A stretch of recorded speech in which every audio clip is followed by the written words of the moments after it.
it's easy to think, I'm going to flat the seventh. Doesn't matter where I am.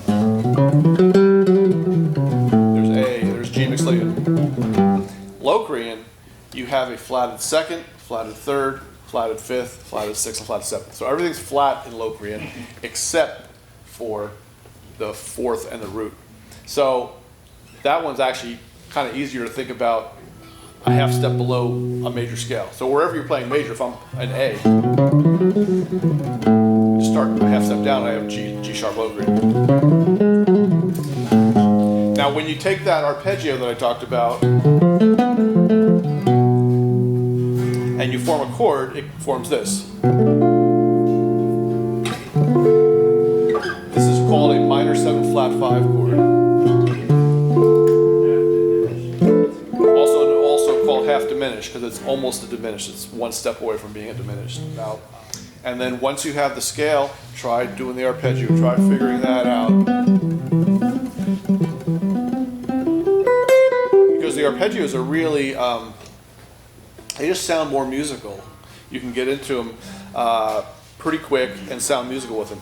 One of the, so with students who are studying improvisation and want to know how to play over a tune, we're not going to have time to really get, deep into that. But one of the first approaches for those of you who are, studying it a little more advanced, is to outline a tune with arpeggios. It's a great way to sort of step into being able to improvise with arpeggios over a tune. And so you could start off with, well, here, I'll give you a little example. Let's go back to our C major. Okay, so in jazz music, the 2-5 progression is really, really important. It comes up in almost every tune that you play. And by 2-5, I mean if I'm in C major, I'm thinking, here, I'll give you an example. So if I was in C major in the first position, 2-5, what would be the 2 of C? D minor 7. D minor, D minor 7. So I'll just do it for example. I'll play.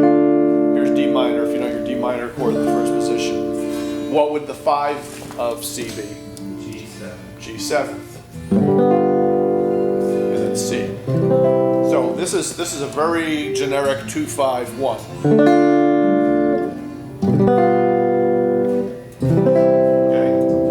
That's a progression that you should know back and forward anyway, because it comes up over and over. And in sort of the jazz context, we add the 7th. And so I'm going to show you guys. There's a thing called shell chords, and if you've heard the term comping is just short for accompanying. Okay, it's when you're accompanying another singer or yourself, and so. You don't need all the notes on the guitar, Honestly, like in jazz, you don't really need bar chords, You just don't need them. 4-note chords and 3-note chords are especially for playing rhythm. So shell chords typically leave out the 5th degree because the 5th is one of those notes that you don't really need to identify the chord. What you really need is the 3rd of the chord and the 7th. Because that's going to tell you whether it's major, dominant, or minor. Okay, so if so what I did there is I just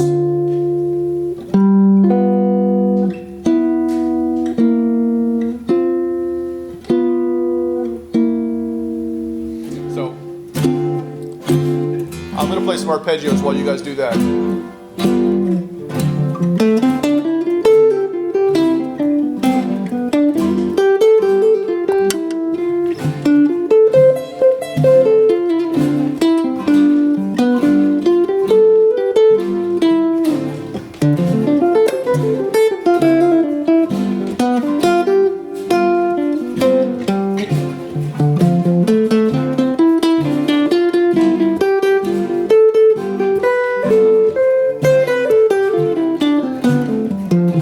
I'm just playing C major over this right now because it totally works.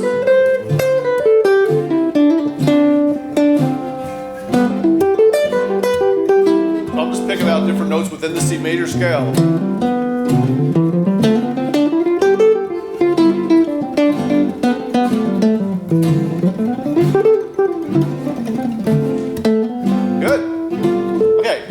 That's 2/5. Okay, learn that in your sleep, really, and that's just a shell. If you want to expand it, then you would add the next string and you would add the fifth to it. But you don't really need it for now. And try playing it in different tempos once you have it down. So, you know, play it faster, play it slower. Once you get the fingering down and you're muting the other strings. A good way to practice this, here's an example of cycle of fourths. And this is called cycle of fourths, descending in cycle of fourths. So let's go back to your D minor, right? And then G7, D minor, G7. Now, what we're going to do is you're going to drop it a whole step. You're going to drop your D minor a whole step down to C minor, and then to F. Same fingerings. I don't want to spend a lot of time on it, but basically once you have that pattern down, your D minor to your G, you drop it down a whole step. So I'm going C minor and F, and just remember where the root is, drop it down another whole step to B flat. You're just dropping that pattern down in whole steps. Now I'm on A flat, now I'm going down to G flat. And now I'm going to have to jump way back up to E. 12th fret. Now I'm back to where I started from. So I just completed the cycle of fourths. I went around all 12 keys with that 2/5, because what I'm doing is D, G, C, F, B flat, E flat, so on. It's a good way to introduce yourself to the cycle of fourths pattern, and it's a great way to practice this progression. You know, you could do it slow, you could do it fast, you could do it, you know, 4 to the bar kind of thing, or you can just go.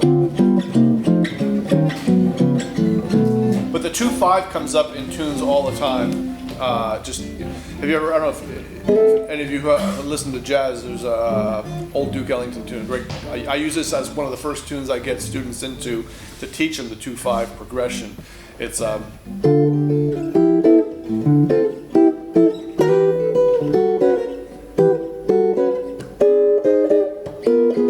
called Satin Doll, but the whole tune is nothing but 2/5. That's D minor, G. Now we go ascending, E minor, A.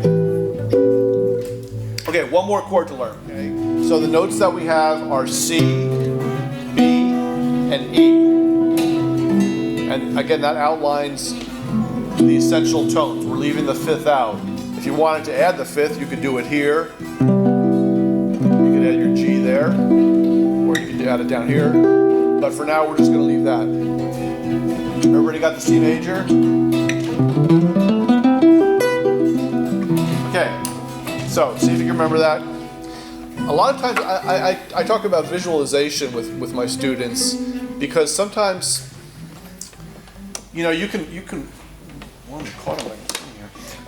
You know, you can work on trying to memorize a chord on the instrument, and sometimes it's just like so frustrating. So a lot of times I tell people to try to visualize, even away from the instrument. Think of a chord. Think of C major 7th. How am I gonna play that? Okay, first finger on the 8th fret, second finger's going on the 9th fret, third.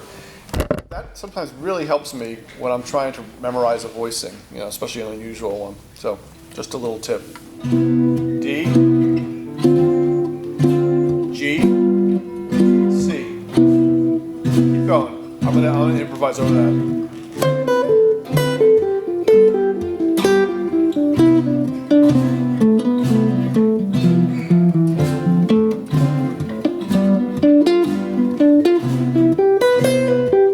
Arpeggios, Dorian, Mixolydian, C major.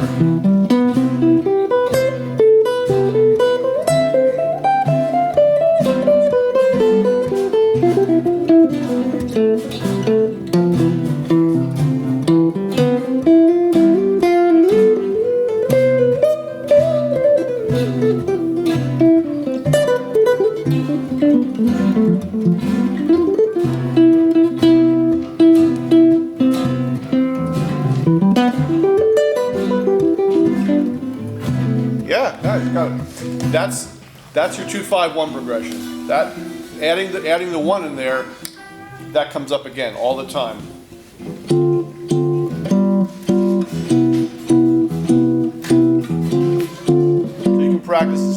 ways.